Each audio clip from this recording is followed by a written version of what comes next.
Evaluating online information. Determining the credibility of websites for college-level research. Although it's difficult to determine an exact size, some credible estimates are that a search engine like Google or Yahoo can connect us to some 4.7 billion web pages. When we use the term Internet, we mean the physical computers, cables, routers, switches, and, in the case of wireless connections, the antenna and nodes that allow us to browse websites for the information they provide. True, there are technical rules and regulations for how equipment operates. However, no central organization exists to decide what can or cannot appear on a website. Therefore, the credibility and reliability of any information online varies tremendously. The information on some sites is highly credible, and others are less so, whereas still other websites can provide inaccurate, misleading, or intentionally deceptive information. The goal of this tutorial is to provide you with a few strategies for when you are confronted with a new website, and you have to judge the degree to which it provides you with the credible information that best suits your purposes.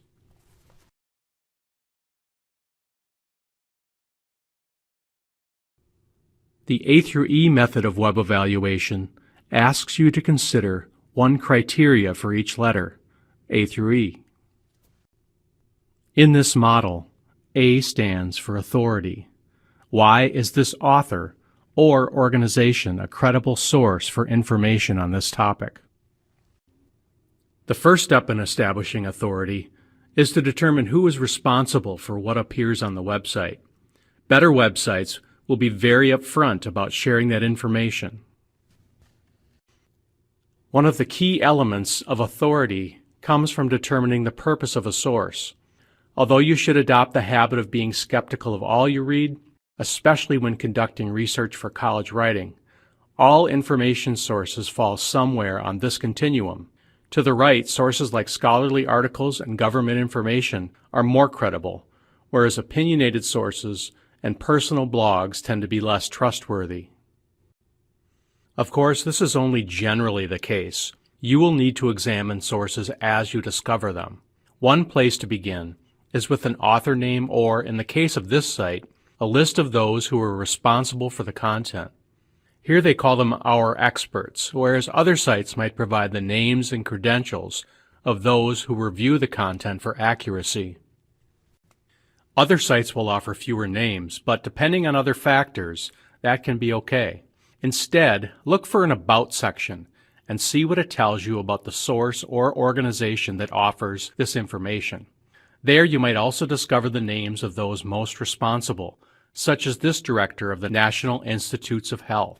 Beyond individuals, from this blurb you can learn that the NIH is, quote, the largest supporter of biomedical research in the world. Another place to determine an organization's purpose is to look for a statement related to mission or some other explanation of why an organization exists and why it's sharing the information you find. Questionable authority. What common problems will you encounter while trying to establish a source's authority? Often, a report or article might have no author listed. That's not a deal breaker, however. Explore further. It's a bigger problem when it's not clear where the supposed facts came from. For example, this article has an author. However, the author does not provide any documentation or references to indicate why we should trust his conclusions. Other less reliable sites attempt to fool readers by providing citations. In this case, however, the citations don't really support the claims that are made. You will find better information from websites that provide hyperlinks to credible sources, either within the text or highly credible references at the end of a report or article, whether they are hyperlinked or not. With some types of specialized information, in this case detailed medical information on a virus, you should check to see if the authors or editors have relevant advanced medical training, like an MD, DO, PAC, NP, or another indicator of expertise. Similarly, you probably wouldn't want to take engineering advice on bridge construction from a certified accountant.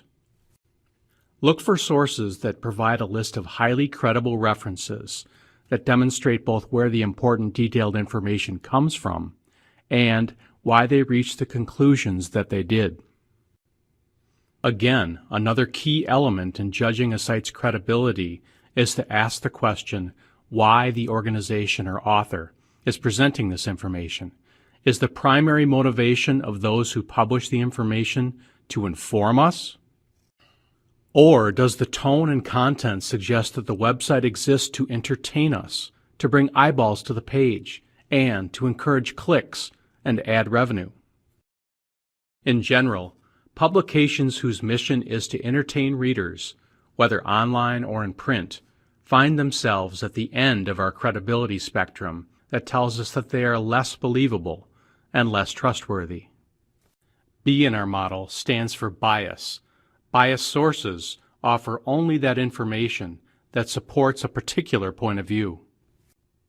Especially when you're researching controversial topics, you will discover websites that only present a limited view of those topics. Biased sources tend to omit facts, claim opinion as fact, use emotional appeals, use stereotypes or exaggerated claims, and provide little or no factual evidence for the assertions that are made. At first glance, this website titled America's Energy Forum, with its professional graphics and mention of experts on the topic of energy, suggests that it will present an open-minded, thoughtful, and unbiased discussion of energy issues. However, when we examine the site more closely, you will see that it's sponsored by the American Petroleum Institute, which, according to their own website, is, quote, the only national trade association that represents all aspects of America's oil and natural gas industry. Since they represent the interests of oil and natural gas, we're unlikely to get an unbiased discussion about energy on the America's Energy Forum website. Other sites go further and misreport data, present outright lies, and in some cases, like this site, it's difficult to tell if the site is sincere or if it's just a parody site designed to make the other side of a controversy look ridiculous. Contrast that site to this one, which presents the impact of each aspect of global warming with research and reference data. Same general topic, but a very different purpose, authority, and potential for bias. C stands for currency. Is the website's content up to date?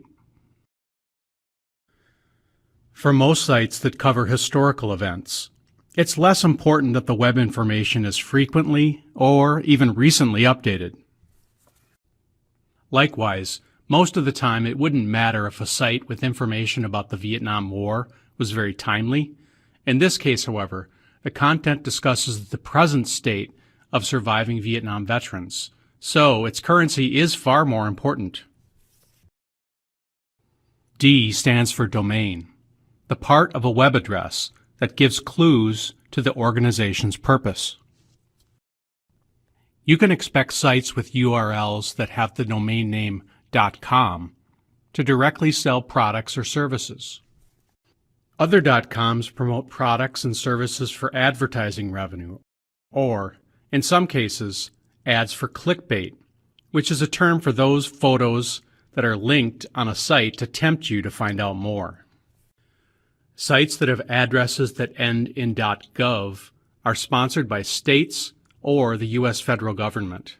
Sometimes, you can find a .gov that provides less biased, current, and authoritative data, reports, and other information on controversial topics. If an organization is technically a nonprofit one, in other words, according to Merriam-Webster, a nonprofit organization uses whatever money it earns or raises to run the organization and to do the work of the organization. Online, they identify themselves by the domain .org, and the site should not directly sell goods or services. Trouble is, some organizations like this.org make you wonder at the true motivation for their existence, since this one mentions fees, free labor, and twice ask for donations at the top of the page.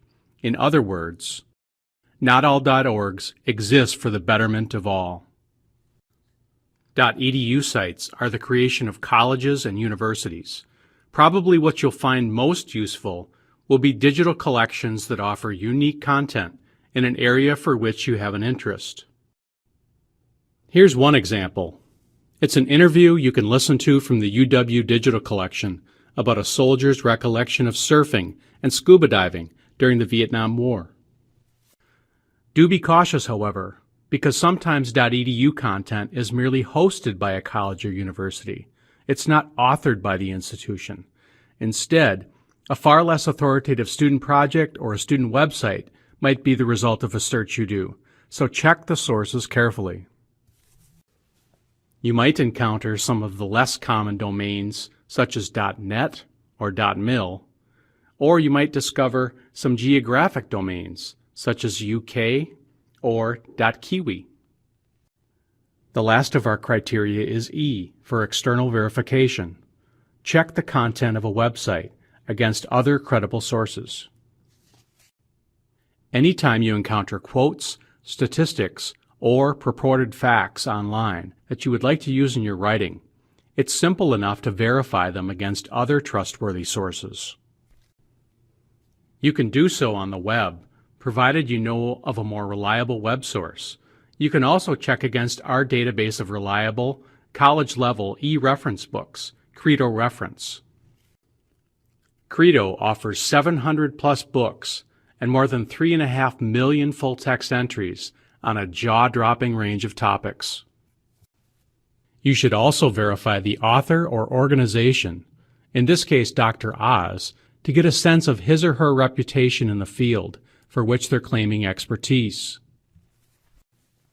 Ultimately, it's up to you to decide, after you've done a careful examination of the information online, if a source is sufficiently credible and authoritative enough for you to include in your assignment. Thank you for viewing this Howler tutorial.